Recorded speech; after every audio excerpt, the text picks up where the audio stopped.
Bienvenue dans Findings, pour cet épisode qui m'a été le plus demandé de l'histoire de ma chaîne. Aujourd'hui, pas de mystère irrésolu, nous provenons des tréfonds du dark web, et qui seraient les catalyseurs de nombreux traumas au sein de la génération Z. Pas d'affaires sordides non plus, impliquant torture, meurtre, et tout le champ lexical de ce que l'humain est capable de pire, et qui, moi, me terrifie viscéralement. Non. Aujourd'hui, nous allons aborder le sinistre cas de Yolan Devanteri, ce chanteur de punk rock dont la santé mentale déclina de manière viscérale et inexorable, jusqu'au naufrage absolu dans les confins les plus reculés de la folie.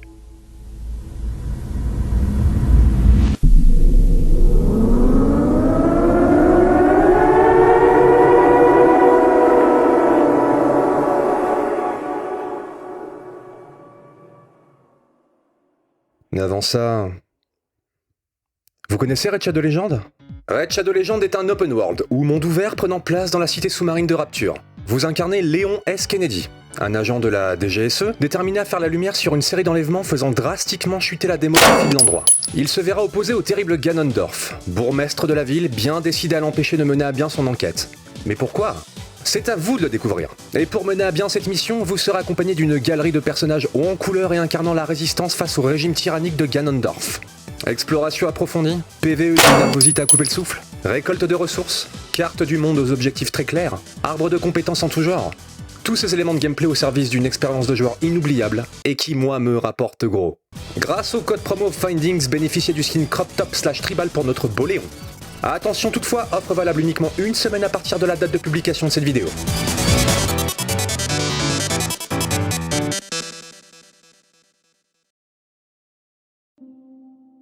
Yolan Devanteri naît en 1991 à Erstein, dans la proche banlieue de Strasbourg. Département du Bas-Rhin, région Grand Est, pays France. Son père, agent immobilier, et sa mère, hôtesse de l'air, lui prodiguent une éducation stricte et viscérale. Il nourrit rapidement une passion viscérale pour la musique, et plus particulièrement pour le punk rock californien des années 90, genre musical dont son père est très friand et qui tourne en boucle au sein de la résidence familiale. Au Noël de ses 4 ans, Yolan reçoit sa première guitare de la part de son père, et reprend rapidement les standards du punk rock, avec un succès relatif. Puis, au cours des mois et années qui suivent, il entame la composition de ses propres morceaux. Morceaux hautement perfectibles donc, et ceci même pour un enfant en bas âge, mais qui annoncent les prémices d'une vie consacrée à cet art. Les parents de Yolan diront plus tard en interview pour Mediapart qu'ils furent initialement interloqués par la dimension viscérale et edgy des paroles des morceaux de leur jeune fils. Ce dernier abordant des thématiques telles que la vie après la mort, son inquiétude viscérale quant à la présence de fichiers S sur le territoire, ou la politique conduite par François Mitterrand, alors président à cette époque. En 1998, alors que Yolan n'a que 7 ans, ses parents déménagent à Chalais, canton Valais, pays suisse. Cet arrachement à son village natal conduit rapidement Yolan sur le sentier de la désobéissance civile et des comportements erratiques. En effet, il éprouve des difficultés incommensurables à créer du lien social avec les camarades de classe de sa nouvelle école. Ses résultats scolaires erratiques rentrent même dans les annales de l'éducation comme étant les plus mauvais depuis des décennies au sein de l'établissement.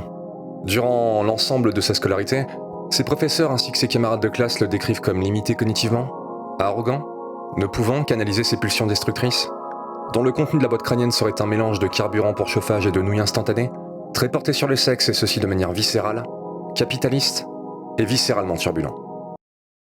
Mais en dépit d'une vie se pétant la gueule avec panache, Yolan trouve en la composition musicale un moyen d'échapper à sa condition d'adolescent dont les ambitions carriéristes traditionnelles se doivent d'être tuées dans l'œuf rapidement, tant le plafond intellectuel semble se situer bas. Au gré d'une pratique quotidienne et viscérale de son instrument, Yolan parvient à accumuler un niveau guitaristique suffisamment élevé pour s'attirer l'intérêt et la sympathie d'autres musiciens de sa région. De ses premiers rapports amicaux reposant sur un partage d'informations et des accointances en matière de préférences musicales, s'ensuivra une étroite collaboration artistique. C'est décidé, ils s'appelleront Fluffy Machine. Ils se mettent rapidement au travail et foulent leur première scène dans la foulée, en reprenant des morceaux provenant de groupes de black metal norvégiens. La réception du public, déroutée par un tel déferlement de violence crasse, est glaciale. Mais cela n'entame en rien leur enthousiasme. En 2015, ils se retrouvent dans le garage d'un ami et entament l'enregistrement de leur premier EP qui sortira peu après. It's Funny 'Cause It's Fat est un ouvrage à la sonorité viscéralement brutale et saturée. Un ouvrage dans lequel power chords inspirés côtoient paroles erratiques. Un ouvrage.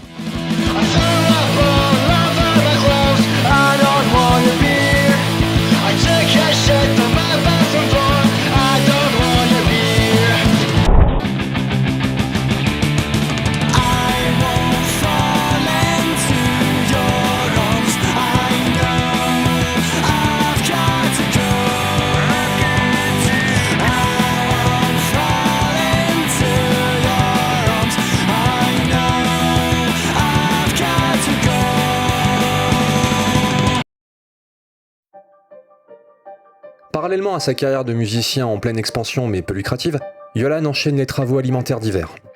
Il occupera notamment les postes de gardien de parking, réceptionniste d'hôtel, responsable relations clients pour le compte d'un gros opérateur téléphonique, ou encore livreur de matériel médical en cabinet ou en hôpital.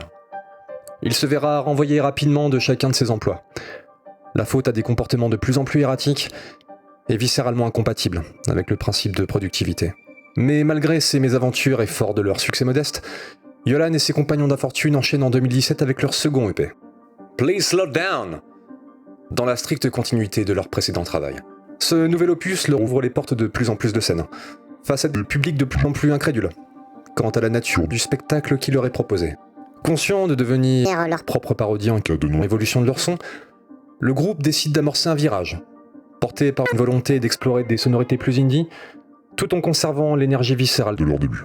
Cette mue stylistique se matérialise par la sortie en 2019 de leur premier véritable album, le très solide Mutual Admiration Society, mais surtout par leur quatrième effort et deuxième album, l'excellent Alive But Not Dead. Porté par une ribambelle de hits, cet album rompt largement avec la formule qui fut jusqu'alors celle du groupe, tout en la sublimant, et poussant les capacités de composition de chacun de ses membres par-delà tout ce qui a pu préalablement être fait, tout en laissant la part belle à des moments instrumentaux d'une qualité certaine.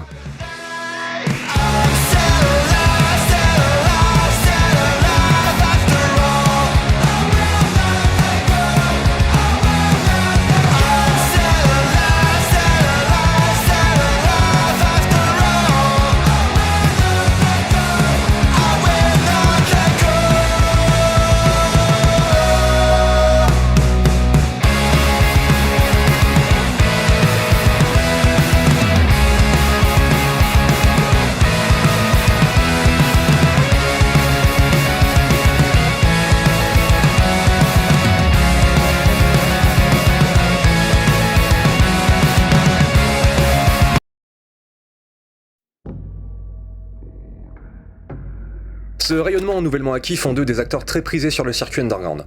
Enchaînant les tournées par-delà les frontières suisses, ils jouent dans de nombreuses salles à travers l'Europe, jusqu'à trimballer leurs instruments sur la scène principale du Gampel, un des principaux festivals helvétiques. Mais en dépit d'une succession d'événements en apparence idylliques, en coulisses, Yolan semble perdre tout sens commun, et dérive progressivement jusqu'au point de non-retour. Vivant des cachets faméliques de ses concerts joués et versés par des organisateurs sans scrupules, Yolan se nourrit pratiquement exclusivement de Mountain Dew, une boisson extrêmement sucrée et caféinée. L'apport solide de son régime quotidien étant constitué des fines lamelles de carton qu'il taille et trempe dans des bols remplis de cette boisson, viscéralement mauvaise. C'est durant cette période que la folie de Yolan de Vantéry atteint son prime.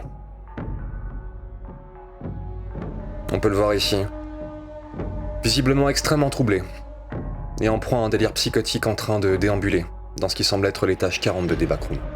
Ou encore là, répétant inlassablement le même pattern d'un mouvement à la mode en 2016. Ces images datant de 2021. Erratique. Ou encore ici, isolé dans ce qui semble être l'étage 136 des backrooms, communiquant avec le monde extérieur en singeant les gimmicks de certains créateurs de contenu sur internet. Hello à tous, c'est Yolan et aujourd'hui on va reprendre une figurine. Abonnez-vous et cliquez sur la cloche pour rien manquer des prochaines vidéos.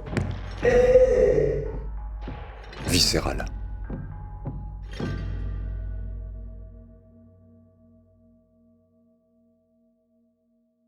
Si Yolan est en totale perdition tel l'Olympique lyonnais en début de saison, il parvient néanmoins à mobiliser ses dernières forces pour une ultime bataille.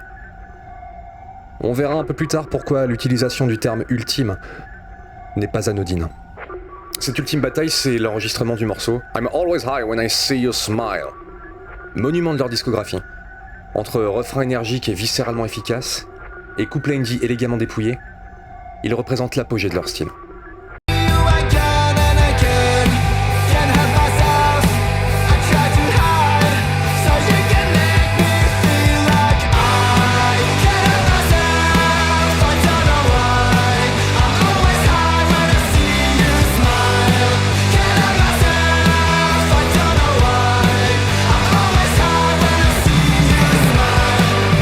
Mais si le morceau en tant que tel est un franc succès, le tournage du clip qui lui est associé est un fiasco absolu, qui signe la dissolution du groupe Fluffy Machine.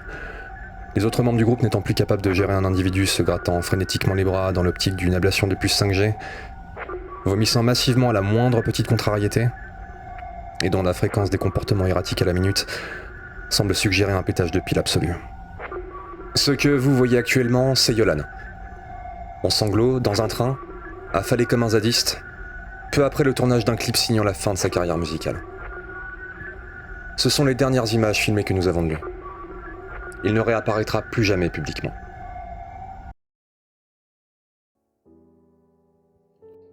Peu de choses sont sues à propos de Yolan aujourd'hui. Certains l'auraient aperçu errant, le corps meurtri, l'œil hagard et la bave écumant ses lèvres, fouillant poubelles et décharges en quête d'un simple quignon de pain, ou d'une Fender Stratocaster fatiguée qui lui permettrait de reconquérir les territoires de ses succès passés. Or, et bien malheureusement pour lui, le monde musical est en perpétuel mouvement, et il n'attend pas, mais dispose d'une mémoire ô combien sélective, l'ayant purement et simplement supprimé définitivement de son espace de stockage.